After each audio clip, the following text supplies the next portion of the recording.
las comunicaciones que se van a presentar en el primer Congreso Internacional y voy a contaros en un minuto cómo vamos a trabajar en ello.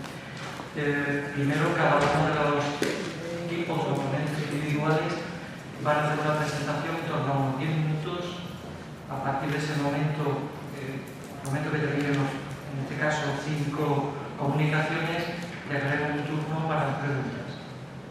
En ese turno es el momento de hacer algún debate sobre los temas en común o hacer alguna pregunta concreta a cada uno de los ponentes. Por tanto, se puede hacer una pregunta común y que conteste cualquiera de los ponentes o una pregunta dirigida específica a cada uno de ellos. Bien, el primer trabajo que se va a presentar esta mañana es aproximación a la emoción estética a través del baile flamenco. Y lo va a hacer, vamos a cambiar el orden porque hay un inconveniente de una de las personas que necesita marcharse antes. Entonces, de acuerdo con el programa, aparece esa primera ponencia, pero en realidad comenzaremos con una pregunta: ¿cómo afecta el espacio relacional al desarrollo socioafectivo de la infancia? El trabajo lo van a presentar Noelia Pérez Rodríguez y Miriam Durán Mena, ambas de la Facultad de Ciencias de la Educación. Bien, ¿cómo queráis? En primer lugar, dar a todas las gracias por estar aquí y mi agradecimiento también a todo el equipo que ha podido hacer posible este congreso, toda la organización y a todos nosotros. Como ha dicho bien Eduardo, estamos nosotras porque yo por asunto personalmente tengo que ir temprano y vamos a comenzar con esta exposición que es el afecto, cómo influye en el niño en el espacio. Buenas, yo soy Noelia, soy estudiante de educación infantil. Ante todo, dar las gracias a todas las personas que están participando en el congreso y que están compartiendo sus experiencias tan enriquecedoras, y en especial a nuestro profesor Jorge por animarnos a presentar esta comunicación. Bueno, pues nuestro trabajo trata sobre cómo el espacio relacional influye en el desarrollo socioafectivo de la infancia. Sobre todo centrado en el primer ciclo de educación infantil, que comprende las edades desde 0 a 3 años. Voy a intentar ser breve porque para esta comunicación nos hemos basado en varias experiencias de centros educativos y creo que es muy importante presentar las experiencias que lo que es el trabajo en sí mismo.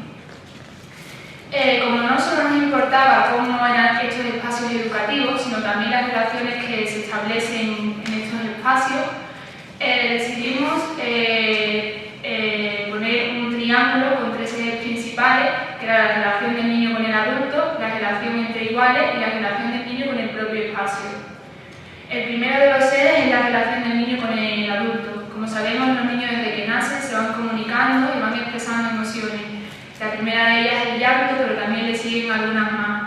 Todo ello hace que vayan creando vínculos afectivos, sobre todo con su familia, y que poco a poco se vayan creando esas figuras de apego.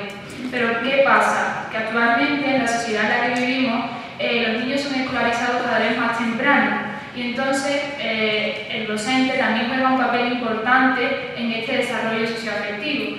Pero ¿cómo influye? ¿Cómo se trabajan las emociones en la escuela? ¿Realmente se trabajan o no?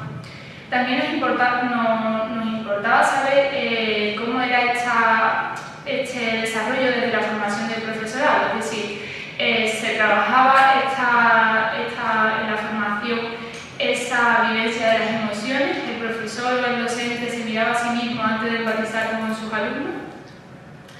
El segundo de los ejes era la relación entre iguales. Por el mismo motivo que he comentado anteriormente, debido a esa escolarización tan temprana, los niños entran en contacto con sus iguales y con niños con su mismo desarrollo psicoevolutivo y poco a poco van estableciendo relaciones y no solo van expresando sus emociones, sino que también van reconociendo en los otros emociones en situaciones cotidianas, como puede ser una discusión por un juguete o un abrazo por una muestra de cariño. Todo ello hace también que se vayan creando vínculos afectivos y que se vayan aprendiendo conductas sociales. ¿Pero realmente ocurre eso en la escuela? El último de los ejes de este triángulo es la relación del niño con el espacio, y no por ser el último es el menos importante. En este eje nos importaba saber cómo era la distribución de ese espacio. ¿Cómo se organizaba ese espacio? ¿Realmente quién organizaba ese espacio? ¿Era el docente desde la perspectiva del niño, el docente desde su propia perspectiva de adulto? ¿La familia participaba en la creación de ese espacio o no? También es muy importante para nosotros saber si los materiales estaban al alcance del niño, es decir, ¿el niño era autónomo para utilizar esos materiales o solo podía disponer de ellos cuando el docente quería? No menos importante también cómo se siente el niño en ese espacio, es decir, es un espacio grande y el niño se siente perdido, es un espacio pequeño y se siente agobiado. ¿Qué sentimiento tiene realmente el niño ante ese espacio? Bueno, pues a partir de estos tres ejes que yo he presentado, mi compañera Miriam va a hacer la comparativa entre estas dos experiencias, que son de dos centros de educación infantil, 0-3 años, de aquí de Sevilla. Muchas gracias. Bueno, pues voy a explicar brevemente el estado de experiencia educativa. Le hemos puesto un centro, el primero le hemos llamado A la segunda escuela infantil la hemos llamado B. Podemos decir que la primera escuela, la escuela infantil A, nos encontramos en un aula con 15 niños y niñas de entre 1, 2 y 3 años. Cuando entraban en el aula, lo primero que veía era un desorden, era incontrolable, los juguetes estaban tirados por los suelos, los niños estaban saltando en colchonetas, había cochecitos por ahí, los niños con los cochecitos corriendo, los juguetes estaban todos por ahí, pero los niños aquí eran felices. La metodología que utilizaban era una metodología menos autoritaria, una metodología mucho más libre, ¿no? Y los padres podían dejar a sus niños en el aula y los podían recoger en el aula. Incluso si querían podían observarlo por el escuchar. A diferencia del B, nos encontramos en un aula de 2-3 años con 19 niños. Este aula estaba completamente ordenado, todo bajo control. Los niños estaban sentados en sus sillas, estaban sentados en sus mesas. Los niños no podían correr por el aula, no podían saltar por el aula, no podían hacer ruido, no podían gritar. Y si lo hacían en exceso, eran incluso hasta castigados.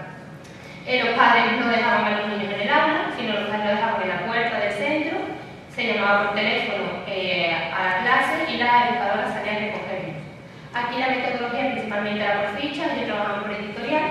Apenas había tiempo para el juego libre, incluso en su horario no había cabida para el juego libre. Y solamente los niños jugaban cuando era un día de fiesta, un día de puente, que se ponía en la parte de la asamblea y ahí los niños no se podían mover. Seguimos, volvemos a la escuela infantil A. Esta fue la escuela que tiene con rincones, donde se encontraba cocinita, se encontraba la única matemática, había bancos suecos, había mesa de luz, etc. Aquí, decir que el cambiador estaba dentro del aula, cuando se le cambiaba a los niños el pañal estaba dentro del aula. En todo momento se favorecía la autonomía de los niños, los percheros estaban a su altura, si el niño quería coger agua, a pesar de los 2 añitos, el niño iba y cogía agua aunque le tuviera que abrir el tapón. Aquí el principal papel que tenía la educadora era cuidar a los niños, satisfacer sus necesidades de compañía, sus necesidades básicas de atención, las actividades de la alimentación. Brevemente, por ejemplo, pues trabajo con harina, docenas de yogures, todos los yogures se volcaban en un recipiente, los niños experimentaban, se les ponían pañales. Consecuencia, pues teníamos que limpiar el aula entera, paredes, suelo, bañar a los niños, bueno. Y aquí sí que decir que la dirección apoyaba en todo momento a los educadores, lo que los educadores hacían estaba bien hecho. A diferencia del B, las mesas de sillas estaban de forma permanente, el cambiador estaba estaba en el cuarto de baño, no se encontraba dentro del aula, no favorecía la autonomía, el niño cuando llegaba, la maestra le quitaba la mochila, la colgaba fuera en el pasillo, la maestra le ponía el baño, le daba el desayuno. El principal papel de la maestra aquí era realizar fichas con los niños. Y si los niños se levantaban de las clases, si los niños se levantaban de la silla, eran castigados y lo hacían repetidas veces. En la limitación de los recursos, tanto para los maestros, había tanto para los maestros como para los niños.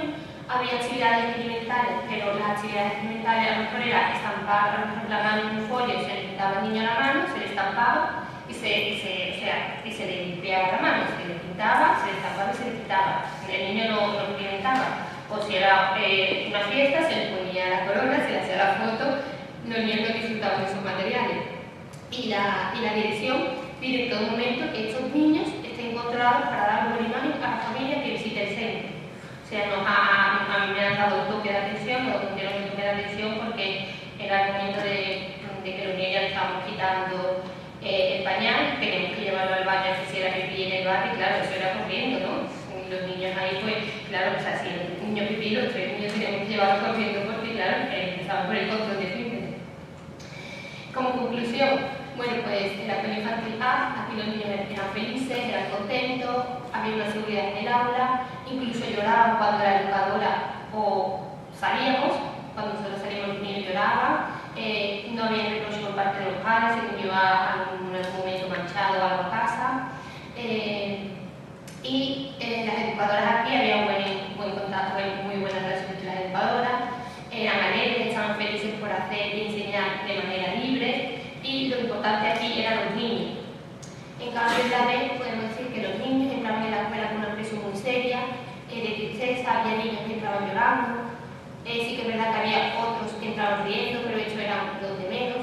En pocas ocasiones la familia entraba en el aula, las maestras eran mucho más serias, había más distanciamiento entre ellas, y siempre con el pensamiento de dar buena imagen a la familia. Y aquí lo importante era la imagen. Los padres sí que es verdad que estaban contentos en los dos centros, pero los padres, la diferencia es que en uno sí podían verlo, pero en los otros padres estaban contentos porque los niños todo el día llevaban algo a casa, ¿no? Entonces trabajaban, se llevaban todo el día trabajando, fichas, actividades y todo. Y bueno, resumiendo ya muy breve, como podemos decir, esto se cumple en el triángulo que mi compañera ha dicho al principio, porque la forma de trabajar con los niños en el aula influye muchísimo en las emociones, en los sentimientos de los niños, y eso muchas veces los padres no lo tenemos en cuenta a la hora de dejar el niño allí, y a lo mejor nos da una imagen que siempre es desde la perspectiva del adulto y no pensamos nunca en la perspectiva del niño. Nosotros nos hemos puesto 3 preguntas para la reflexión: si la escuela prepara a los niños para su vida futura, si es más importante satisfacer la necesidad del adulto o la necesidad del niño, y si estar sentado durante horas enseñará a su hijo a ser más competente social y emocionalmente. Porque esto en la realidad actualmente, a día de hoy, que ha empezado el colegio el 1 de septiembre, esto continúa. Y bueno, y para terminar, he puesto